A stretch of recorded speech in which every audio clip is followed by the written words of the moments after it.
আন্দোলনরত ৮ দলের উদ্যোগে আয়োজিত খুলনা বিভাগীয় মহাসমাবেশে উপস্থিত সংগ্রামী সভাপতি, ইসলামী আন্দোলন বাংলাদেশের মোহতারাম আমির পীর সাহেব চরমনাই হযরত সৈয়দ মুফতি মোহাম্মদ রেজাউল করিম, উপস্থিত সম্মানিত প্রধান অতিথি বাংলাদেশ জামাতে ইসলামের আমির জনাব ডক্টর শফিকুর রহমান সহ আন্দোলনরত ৮ দলের কেন্দ্রীয় নেতৃবৃন্দ, বিভাগীয় জেলা নেতৃবৃন্দ, সর্বস্তরের খুলনা বিভাগের প্রাণপ্রিয় আমার তৌহিদি জনতা, সর্বস্তরের বাংলাদেশের নাগরিক বৃন্দ,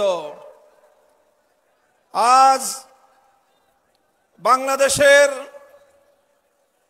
জুলাই অভ্যুত্থান পরবর্তী, জুলাই বিপ্লব পরবর্তী বাংলাদেশে দাঁড়িয়ে এ পর্যায়ে আমরা স্পষ্ট দেখতে পাচ্ছি বাংলাদেশের মানুষ দুই ভাগে বিভক্ত। একটি ভাগ জনবিচ্ছিন্ন, দেশ বিরোধী, বিদেশি আধিপত্যবাদের এজেন্ডা বাস্তবায়নকারী, ভিন্ন দেশের দালাল এবং ভিন্ন দেশের পদলেহী একটি গোষ্ঠী বাংলাদেশে আছে। আরেকটি পক্ষ বাংলাদেশের স্বাধীনতাকামী, বাংলাদেশের দেশ এবং জনগণের অধিকার রক্ষায় তারা তৎপর। এই হলো দুই পক্ষ। এই দুই পক্ষকে আরো সংক্ষিপ্তভাবে আমি চিহ্নিত করে থাকি বলি, বাংলাদেশ আজ দুই ভাগে বিভক্ত। এক ভাগ ৭২-এর বাকশালপন্থী, আরেক ভাগ ২০২৪-এর বিপ্লবপন্থী। আমরা আমাদের অবস্থান পরিষ্কার করছি, আমরা ২০২৪-এর বিপ্লবপন্থী শক্তি। আমি সকল রাজনৈতিক পক্ষগুলোকে জাতির সামনে যার যার অবস্থান পরিষ্কার করার আহ্বান জানাই। হয় আপনি ২৪-এর জুলাইপন্থী, হয় আপনি ২৪-এর বিপ্লবপন্থী, হয় আপনি বৈষম্য বিরোধী বাংলাদেশের পন্থী, আর না হয় আপনি ৭২-এর বাকশালের দোসর। স্পষ্ট ভাষায় ঘোষণা করতে চাই, রক্তের সাগর পেরিয়ে ২৪-এর জুলাই বিপ্লবের পর ৫ই আগস্ট মহান বিপ্লবের মধ্য দিয়ে যেই ফ্যাসিবাদ বাংলার সীমান্ত থেকে বিতাড়িত করা হয়েছে, সেই ফ্যাসিবাদ এবং তার কোন দোসর বাংলার ক্ষমতার মসনদে আর আসতে পারবে না ইনশাআল্লাহ। সংগ্রামী দেশবাসী, আমরা বলতে চাই, জুলাই সনদ স্বাক্ষরিত হয়েছে। জুলাই সনদের আইনি ভিত্তির জন্য আমরা ঐক্যবদ্ধ হয়েছিলাম। আমাদের সে ঐক্যের ভিত্তির উপর দাঁড়িয়ে জুলাই সনদের প্রাথমিকভাবে আইনি ভিত্তি কার্যকর হয়েছে, সরকারি আদেশ জারি হয়েছে। আমরা দাবি করেছিলাম জুলাই সনদকে চূড়ান্তভাবে আইনি ভিত্তি প্রদানের জন্য গণভোটের আয়োজন করতে হবে। বাংলার মানুষ সেই গণভোটের মাধ্যমে ইনশাআল্লাহ জুলাই সনদকে চূড়ান্তভাবে আইনি ভিত্তি প্রদান করবে। আমরা বলেছিলাম বাংলাদেশের ইতিহাসের এই তাৎপর্যপূর্ণ গণভোট সংসদ নির্বাচনের সঙ্গে, প্রতীকের নির্বাচনের সঙ্গে একসাথে তালগোল পাকিয়ে এই গণভোটের মাহাত্ম্য নষ্ট করবেন না। আমরা বলেছিলাম এই জুলাই সনদের গণভোটকে আগামীর বাংলাদেশের মাইল ফলক হিসেবে প্রতিষ্ঠা করার জন্য আলাদাভাবে, স্বতন্ত্রভাবে জাতীয় নির্বাচনের আগে গণভোটের আয়োজন করা হোক।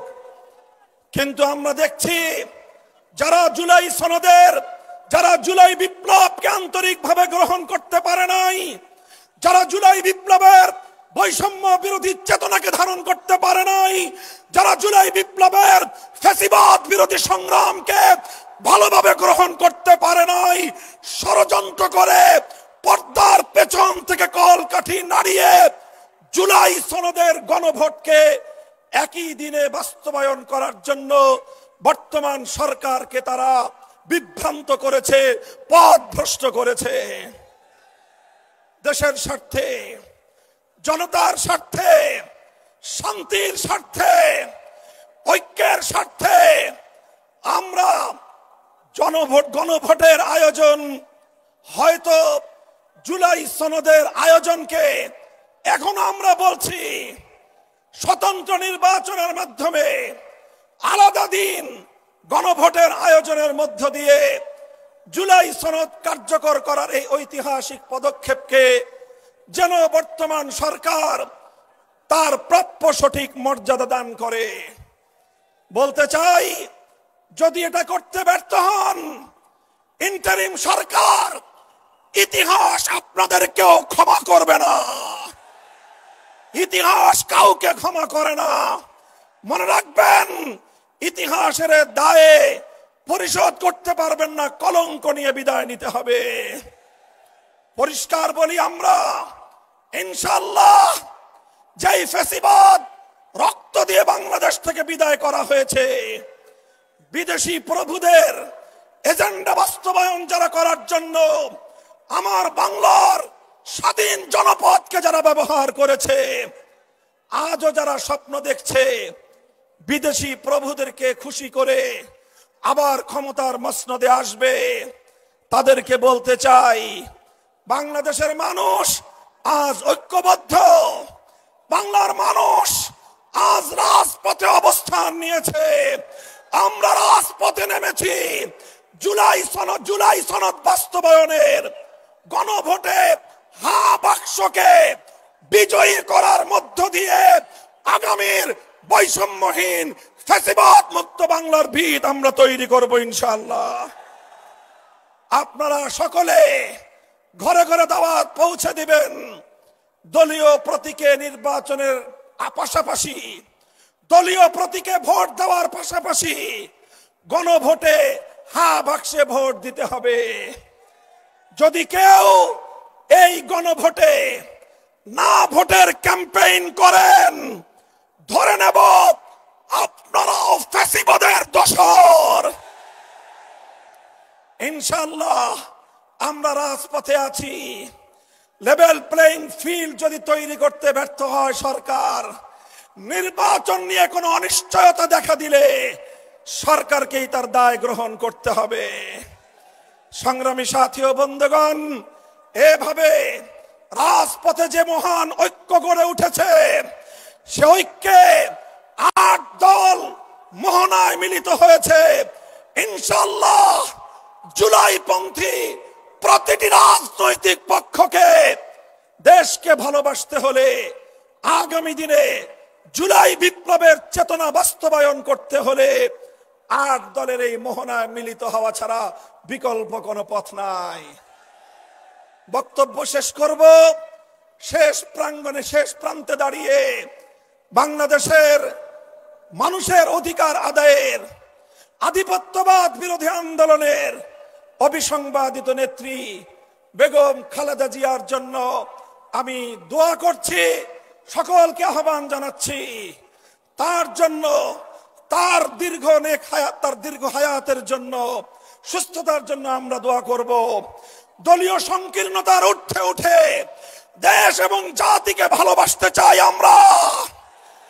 আমাদেরকে বিরোধী পক্ষে ঠেলে দিয়ে আমাদের সঙ্গে যদি কেউ বিরোধ তৈরি করতে আসেন, আমাদের শান্তিপ্রিয় চলার পথে যদি কেউ প্রতিবন্ধকতা তৈরি করতে আসেন, রাজপথে মোকাবেলা করব আমরা ইনশাআল্লাহ।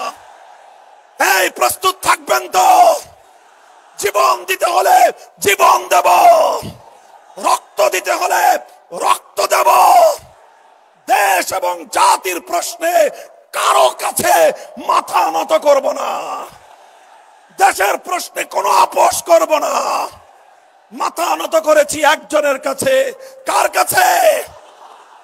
ইনশাআল্লাহ আল্লাহর রহমতে আগামীর বাংলাদেশ হবে ইসলামের বাংলাদেশ।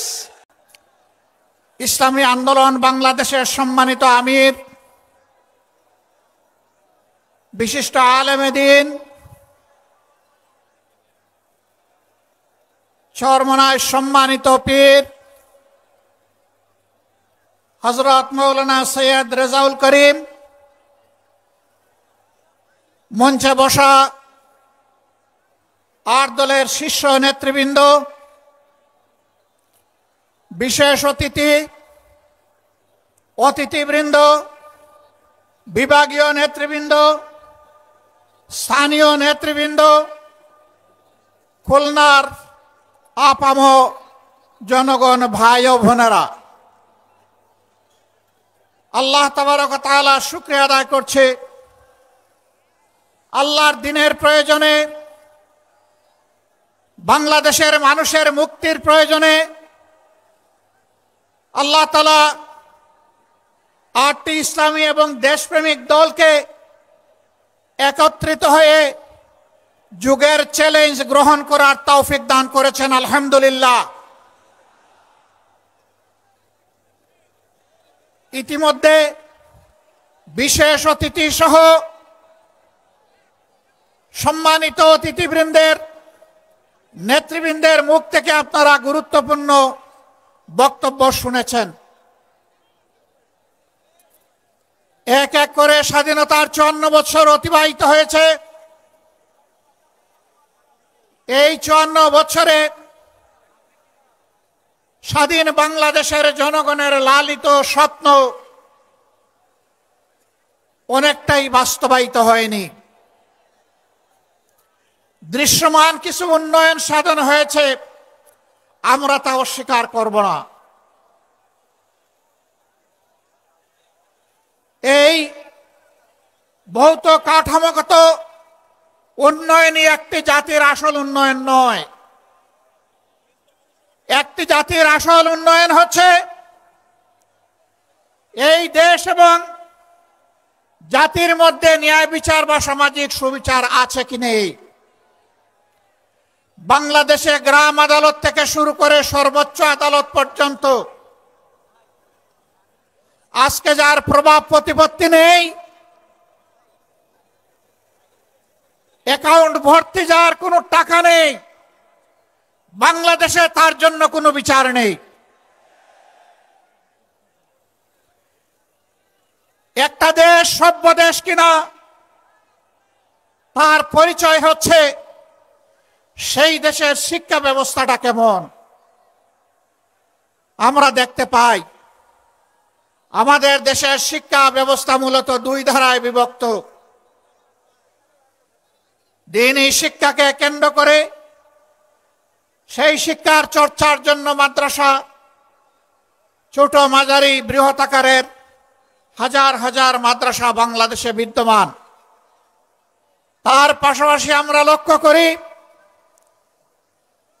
সাধারণ এবং বিশেষায়িত শিক্ষা দেওয়ার জন্য দেশে বেশ কয়েকটি পাবলিক এবং প্রাইভেট বিশ্ববিদ্যালয়, কলেজ, স্কুল এবং প্রাইমারি স্কুল রয়েছে, যার সংখ্যা লক্ষ লক্ষ।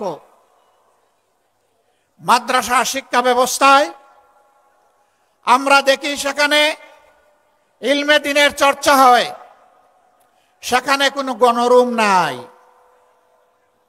সেখানে কেউ কাউকে খুন করে না। মাদ্রাসার ভিতরে আগ্নেয়াস্ত্রের কোনো মহড়া দেখা যায় না। মাদ্রাসার ভিতরে জ্ঞান চর্চার বাইরে অন্য কিছু আমরা লক্ষ্য করি না। কিন্তু স্বাধীনতার 54 বছর আমরা দেখে এসেছি বাংলাদেশের সর্বোচ্চ বিদ্যাপীঠ ঢাকা বিশ্ববিদ্যালয় সহ অসংখ্য কলেজ বিশ্ববিদ্যালয়ে আমাদের সন্তানদের লাশ পড়েছে, রক্তে ভেসে গেছে, গাজার মদের আসর বসেছে, আমাদের মেয়েদের ইজ্জত দিয়ে টানাটানি করা হয়েছে, অস্ত্রের ঝঞ্ঝনানিতে শিক্ষা প্রতিষ্ঠান অস্থির হয়ে উঠেছে। এটি একটি সভ্য দেশের শিক্ষা ব্যবস্থার পরিচয় বহন করে না। প্রিয় দেশবাসী, একটা দেশকে সভ্য দেশ হতে হলে এই দেশটাকে দুর্নীতিমুক্ত হতে হয়। আজ কিছু দল এবং ব্যক্তি বাংলাদেশকে দফায় দফায় তারা দুর্নীতিতে চ্যাম্পিয়ন করে বিশ্বের দরবারে অপমানিত করেছেন। এদের সকলের অতীত রেকর্ড বাংলাদেশের জনগণের হাতে আছে। এমনকি দুঃখের বিষয়, সকল ফ্যাসিবাদ, দুর্নীতি, বৈষম্য, দুঃশাসনের বিরুদ্ধে 5 আগস্টের বিপ্লব অনুষ্ঠিত হয়েছিল। সেই বিপ্লবের পরের দিন থেকে একটা গোষ্ঠী নিজেদের কপাল কিসমত গড়ার জন্য বাংলাদেশের জনগণের উপর ঝাঁপিয়ে পড়েছে। আজ চাঁদাবাজদের দৌরাত্ম্যে সমাজ জীবন অতিষ্ঠ ততষ্ঠ, ত্রাহি ত্রাহি অবস্থা। বিনিয়োগকারী, শিল্পপতি, ব্যবসায়ী, ক্ষুদ্র ব্যবসায়ী কেউ শান্তিতে নাই। আগের চেয়ে চাঁদার রেট বেড়ে গেছে বলে সকলেই তারা বিষাক্ত নিঃশ্বাস ফেলেন। তারা বলেন, আগেও ভালো ছিলাম না, এখন আরো খারাপ। আমার আগে আলহামদুলিল্লাহ এখানে একজন বিজ্ঞ আলেম, আপনাদের প্রিয় মানুষ হযরত মাওলানা সাখাওয়াত হোসেন সাহেব বলে গেছেন, 5 তারিখের পরে আল্লাহ তাআলা আমাদেরকে ওই দেশে বাঁচিয়ে রেখেছেন এবং মুক্তির একটু স্বাদও আল্লাহ তাআলা দান করেছেন, আলহামদুলিল্লাহ। কিন্তু কোন ইসলামী দলের নামে আজকে চাঁদাবাজির পরিচয় তাদের কপালে জুড়ে দেওয়া হয়নি। কোন দেশপ্রেমিক দল চাঁদাবাজ হয়ে 5 তারিখের পরে আবির্ভূত হয়নি। যারা আবির্ভূত হয়েছিলেন, দায় এবং দরদ নিয়ে তাদের সাথে বসেছিলাম, তাদেরকে বলেছিলাম এটি শহীদদের রক্তের প্রতি বিশ্বাসঘাতকতা, এটা বন্ধ করতে হবে। যদি বন্ধ করা না হয়, বিপ্লবী জনগণ, তরুণ জনতা, কুলের বাচ্চা নিয়ে রাস্তাতে নেমে আসা ওই মারা আমাদেরকে ক্ষমা করবে না। বন্ধ করা হয়নি, চাঁদাবাজি অব্যাহত রয়েছে, দুর্নীতি অব্যাহত রয়েছে। ক্ষমতায় না গিয়ে অনেকে ক্ষমতার দাপট দেখাচ্ছেন, প্রশাসনিক কু করার চেষ্টা করছেন। আগামী নির্বাচনে চলে বলে কৌশলে কেউ কেউ আমরা শুনতে পাই বিভিন্ন জায়গায় বসে ষড়যন্ত্রের জাল বুনছেন। জনগণ ভোট দেওক না দেওক, ক্ষমতায় আমাদেরকে যেতে হবে। বন্ধুগণ, বেলা শেষ, দিনও শেষ, ওই সূর্য ডুবে গেছে। এ বাংলাদেশে এটা আর হবে না। এটা আমরা হতে দেব না ইনশাআল্লাহ। আমরা তরুণ যুবকদেরকে জিজ্ঞেস করতে চাই, যাদের বয়স 35 কিংবা তার নিচে, 3টা নির্বাচনে ভোট দিতে পারো নাই, অর্থাৎ সারা জীবনে একটা ভোট দিতে পারো নাই। আগামীতে তোমাদের ভোট নিয়ে কেউ ছিনিমিনি খেলুক, কেউ চুরি করুক, কেউ তোমাদের ভোট হাইজ্যাক করুক, তোমরা কি তা বরদাস্ত করবে?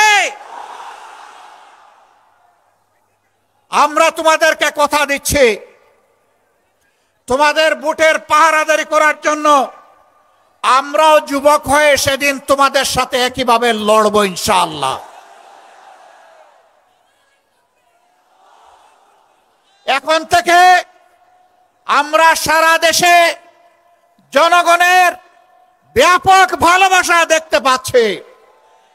এই ভালোবাসায় ঈর্ষান্বিত হয়ে মনের জ্বালায় অনেকে আমাদের ব্যানার, ফেস্টুন, প্লেকার্ড, আমাদের পোস্টারগুলো ছিঁড়ে খান খান করে ফেলছেন। বন্ধুগণ, টের পান নাই, জনগণ আজকে আর গাছের পোস্টার, লাইট পোস্টের পোস্টার রাস্তার উপর দড়ি দিয়ে সাঁটানো পোস্টার দেখে সিদ্ধান্ত নেয় না। আজকে তারা সিদ্ধান্ত নিয়ে ফেলেছে, যাদেরকে তারা ভালোবেসেছে তাদের বুকের ভিতরে তারা পোস্টার স্থায়ীভাবে স্থাপন করে দিয়েছে। রাস্তার পোস্টার ছিঁড়তে পারবা, বুকের পোস্টার ছিঁড়তে পারবা না। অতএব ওই পোস্টার ছিঁড়াছিঁড়ি করে কোনো লাভ নেই। দিশাহারা হয়ে, হতাশ হয়ে, ক্ষুব্ধ হয়ে চূড়াগলিতে কেউ যদি হাঁটার চিন্তা করেন, তাহলে প্রয়োজনে আরেকটা 5 আগস্ট অনুষ্ঠিত হবে ইনশাআল্লাহ। যেই 5 আগস্ট সন্ত্রাসকে, ফ্যাসিবাদকে তাড়িয়ে দিয়েছিল, সেই 5 আগস্ট প্রয়োজনে আবার রুখে দেবে ইনশাআল্লাহ। সম্মানিত ভাইয়েরা, এখন থেকে ছাত্র জনতার, শ্রমিক জনতার, ব্যবসায়ী জনতার, আপামর জনতার, শিশু থেকে বৃদ্ধ সমস্ত মানবতার ঐক্য আমাদেরকে গড়ে তুলতে হবে ইনশাআল্লাহ। এই ঐক্যই আগামী দিনে বাংলাদেশের জাতীয় সংসদে যাবে বিজয়ীর বেশে ইনশাআল্লাহ। এ বিজয় কেউ ঠেকাতে পারবে না ইনশাআল্লাহ। কারণ আমরা আছি মজলুমের পক্ষে, আমরা আছি অপশাসনের বিরুদ্ধে, আমরা আছি বৈষম্যের বিরুদ্ধে, আমরা আছি ন্যায়ের পক্ষে, আমরা আছি আল্লাহর দেওয়া কোরআনের বিধানের পক্ষে। এ বিজয় আমাদের হবে ইনশাআল্লাহ।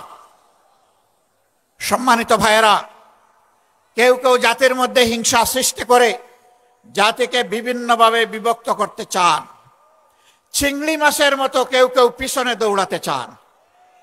আপনারা চিংড়ি মাছের চাষের এলাকার মানুষ খুব ভালো করে জানেন, চিংড়ি যখন দৌড়ায় সামনের দিকে পথ খুঁজে পায় না, শুধু পিছনের দিকে যায়। কেউ কেউ ৭২-এর সংবিধান নিয়ে কামড় দিয়ে পড়ে থাকতে চান। আমাদের বন্ধুদের মাঝে দীর্ঘদিন একসাথে আন্দোলন সংগ্রাম, ফ্যাসিবাদের বিরুদ্ধে লড়াই করেছি, তাদের কাউকে কাউকে আজকে আমরা সে কথা বলতে শুনি। মনে রাখবেন, বাংলাদেশে প্রথম দুঃশাসনের পর জিয়াউর রহমান সাহেব ক্ষমতায় এসে ওই সংবিধানকে তিনি আমূল পরিবর্তন করে দিয়েছিলেন। এখন যদি কেউ ৭২-এর সংবিধানের কথা বলেন, কার্যত তিনি শহীদ প্রেসিডেন্ট জিয়াউর রহমান সাহেবের বিরুদ্ধে অবস্থান নেবেন।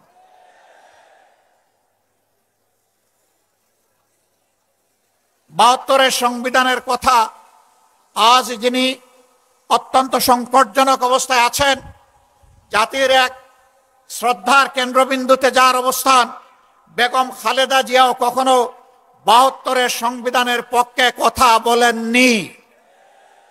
আমরা আশা করব যারা এই দুইজনকে ভালোবাসেন তারা কেউ আর ভুলেও ৭২-এর এই ফ্যাসিবাদী সংবিধানের কথা বলবেন না। সম্মানিত বন্ধুগণ, আজকে আপনারা যারা এখানে এসেছেন তারা খুলনার জনগণের, আপামর জনগণের প্রতিনিধি হয়ে এসেছেন। আমরা আপনাদের কাছে অনুরোধ জানাবো, ব্যক্তিগতভাবে এই নেতৃবৃন্দ খুলনার প্রত্যেকটি ঘরে, অন্তত প্রত্যেকটি এলাকায় গিয়ে যদি জনগণকে সালাম দিতে পারতেন খুব ভালো হতো। কিন্তু 18 কোটি মানুষের এই দেশে সারা বাংলাদেশে নেতৃবৃন্দকে দৌড়াতে হবে। এ কাজটা তাদের পক্ষে এককভাবে সম্ভব হবে না। তবে আপনারা যদি সবাই সিদ্ধান্ত নেন, আপনারা এই নেতৃবৃন্দের আওয়াজের প্রতিধ্বনি প্রত্যেকটা ঘরে ঘরে পৌঁছে দেবেন, তাহলে অবশ্যই এটা আপনাদের পক্ষে সম্ভব হবে। এই নেতাদের অ্যাম্বাসেডর হয়ে আপনারা সকলে এখন থেকে প্রত্যেকটি গ্রামে, প্রত্যেকটি ঘরে ছড়িয়ে পড়ুন। জনগণ আলহামদুলিল্লাহ আপনাদের পাশে আছে। আজ মুখ খুলে কথা বলে একজন আমার রিক্সা চালক ভাইকেও যখন কোনো সাংবাদিক জিজ্ঞেস করেন আগামী ভোট কোন দিকে, দপাস করে বলে দেয় আগামী ভোট ওই দিকে, আপনাদের দিকে, ঐক্যের দিকে, বিভক্তির বিপক্ষে। ন্যায়ের পক্ষে, কোরআনের পক্ষে, জনগণের পক্ষে। আমরা এই 8 দলের বিজয় চাই না, আমরা 18 কোটি মানুষের বিজয় চাই। আমরা কোনো দল বিশেষের বিজয় চাই না, আমরা মজলুম জনগণের বিজয় চাই। আমরা আল্লাহর কোরআনের বিজয় চাই। সেই বিজয়ের মিছিলে আপনারা সবাই জান প্রাণ দিয়ে লড়াই করে যেতে রাজি আছেন? আমরা যে 5 দফা কর্মসূচি ঘোষণা করেছি, যার ভিত্তিতে এখন এই আন্দোলন চলছে, আমাদের স্পষ্ট বক্তব্য, আমাদের দাবি পূরণ না হওয়া পর্যন্ত আমাদের লড়াই চলবে। আর আমরা জনগণের জন্য যা করতে চাই, দুর্নীতিমুক্ত সমাজ, ন্যায় বিচার সকলের জন্য, এবং তার পাশাপাশি অর্থনৈতিক ব্যবস্থাকে ঢেলে সাজানোর যে অঙ্গীকার আমরা ব্যক্ত করেছি, তাবেদার নয়, স্বাধীন রাষ্ট্রের যে পররাষ্ট্রনীতি আমরা ঘোষণা করেছি, তা প্রতিষ্ঠিত না হওয়া পর্যন্ত আমাদের লড়াই অব্যাহত থাকবে। আমাদের যুবক যুবতীদের আকাঙ্ক্ষা পূরণ না হওয়া পর্যন্ত আমাদের লড়াই অব্যাহত থাকবে। আমরা যুবক যুবতীদেরকে কথা দিচ্ছি, বাংলাদেশ তোমাদের হাতে তুলে দেওয়ার জন্যই আমরা এই আয়োজন করেছি। তোমরা তৈরি হও, এ বাংলাদেশ আমরা তোমাদের হাতে তুলে দিতে চাই। আমরা সাথে থেকে তোমাদেরকে দোয়া দেব, সহযোগিতা করব। সন্তানেরা দেশ চালাবে সুন্দরভাবে, এটি হবে আমাদের জন্য গর্বের কারণ। প্রস্তুতি নেওয়ার জন্য আহ্বান জানাচ্ছি, তোমরা প্রস্তুত হয়ে আসো। শুধু চাকরি কেন, চাকরির খোঁজ না করে নিজেই কিভাবে দেশটা গড়বা, চাকরি দিবা, সেই ব্যবস্থা, সেই চিন্তা এখন থেকে মাথায় লালন করো। আমরা ওই শিক্ষাই তোমাদের হাতে তুলে দিব, যেই শিক্ষা একজন মানুষকে মানুষও বানাবে, আবার একজন দক্ষ কারিগরও বানাবে ইনশাআল্লাহ। সেই বাংলাদেশ গড়ার চলমান এই আন্দোলনের সংগ্রামে বাংলাদেশের 18 কোটি মানুষকে শরীক হওয়ার উদাত্ত আহ্বান জানিয়ে আজকে যারা এই আয়োজন করেছেন তাদেরকে কেন্দ্রীয় সংগঠনের দায়িত্বশীল নেতৃবৃন্দের পক্ষ থেকে আন্তরিক কৃতজ্ঞতা এবং ধন্যবাদ জানিয়ে আমরা মহান আল্লাহ তাআলার সাহায্য কামনা করে আগামী দিনে একটা ফেসিবাদ মুক্ত সমাজ দেখার আকাঙ্ক্ষা প্রত্যয় রেখে আমার কথা এখানেই শেষ করছি। আল্লাহ হাফিজ। বাংলাদেশ জিন্দাবাদ। বিজয় হোক জনতার। আসসালামু আলাইকুম ওয়া রাহমাতুল্লাহ। কথা বেশি লম্বা নয়, সংক্ষেপ বলছি। 71-এ দেশ স্বাধীন হয়েছিল মৌলিক 3টা স্লোগানের মাধ্যমে: সাম্য, মানবিক মর্যাদা, ন্যায় বিচার প্রতিষ্ঠা। লক্ষ লক্ষ মানুষ জীবন দিয়েছিল, পঙ্গু হয়েছিল। যে আশা, যে আকাঙ্ক্ষা নিয়ে, কিন্তু 53 বছর যাদের মাধ্যমে দেশ পরিচালিত হয়েছে, যারা দেশ পরিচালিত করেছে, এদের মাধ্যমে মূলত আমরা 3টা উদ্দেশ্যের একটাও কিঞ্চিত বাস্তবায়ন আমরা দেখি নাই। এই সূত্র ধরেই 2024 জুলাই 5ই আগস্ট এই দেশকে আবার স্বাধীন করার জন্য হাজার হাজার আমার মায়ের কোল সন্তান হারা হয়েছিল। অনেকে চক্ষু হারিয়েছে, অনেকে পঙ্গু হয়েছে। আমাদের মূল লক্ষ্য উদ্দেশ্য হল আমাদের এই দেশ স্বাধীন করতে গিয়ে আমাদের যারা জীবন দিয়েছিল, রক্ত দিয়েছিল, পঙ্গু হয়েছিল, যারা দেশ পরিচালনা করেছে, আমাদেরকে ধোঁকা পেয়ে বোকা দিয়ে বারবার আমার এই দেশকে চোরের দিক থেকে, দুর্নীতির দিক থেকে ফাঁস বানিয়েছে। আমাদের সন্তানগুলো মায়ের কোল হারা করেছে। লক্ষ লক্ষ মানুষকে মিথ্যা কেসের মাধ্যমে তাদের সংসারকে বিরান করেছে, ধ্বংস করেছে। আমাদের মেহনতি কষ্ট অর্জিত আমার ভাইয়েরা যে সম্পদ অর্জন করেছিল দেশের জন্য, ওরা ক্ষমতার চেয়ারে বসে আমাদের দেশের টাকাগুলা বিদেশে পাচার করে বেগম পাড়া তৈরি করেছে। এখন কথা পরিষ্কার, যারা নাকি ক্ষমতা প্রেমিক রয়েছেন, বারবার আমাদেরকে মানুষের কাছে বিতর্কিত করার জন্য আপনারা বলেছেন আমরা নাকি জাতীয় নির্বাচনকে প্রশ্নবিদ্ধ করছি, পিছিয়ে নেওয়ার ষড়যন্ত্র করছি। কিন্তু মাঠের দিকে চেয়ে দেখেন, আমরা জাতীয় নির্বাচনের জন্য প্রস্তুত রয়েছি এবং দেশকে রক্ষা করার জন্য, মানবতার কল্যাণ মুক্তির জন্য আমরা যে 5 দফা দাবি নিয়ে মাঠে নেমেছি, সেই 5 দফা বাস্তবায়নের জন্য আজকে বাংলাদেশের আপামর জনতা তারা আজকে রাজপথে চলে এসেছে। এর মাধ্যমে তোমাদেরকে 12 নম্বর 20 নম্বর সিগন্যাল দিচ্ছি। এই সিগন্যালের মাধ্যমে ক্ষমতা প্রেমিকরা বাংলার জমিন থেকে উৎখাত হবে, বাংলার জমিনে থাকতে পারবে না ইনশাআল্লাহ। সাথে সাথে আজকে আমরা লক্ষ্য করেছি যে অনেকে কিন্তু আমার কাছে কিন্তু অনেক খবর চলে এসেছে, আপনারা কিন্তু ফেব্রুয়ারি নির্বাচনের ব্যাপারে হিসাব নিকাশ আপনারা মিলিয়ে দেখেছেন, আপনাদের পায়ের নিচের মাটি সরে গেছে। এখন নির্বাচনকে পিছনে নেওয়ার জন্য আপনারাই ষড়যন্ত্র করতেছে। এই সিগন্যাল কিন্তু আমাদের কাছে এসে গেছে। কিন্তু ভালো করে জেনে রাখেন, জনগণ তো আপনাদের পক্ষে মতামত রায় দেওয়ার মতো পরিবেশ নেই।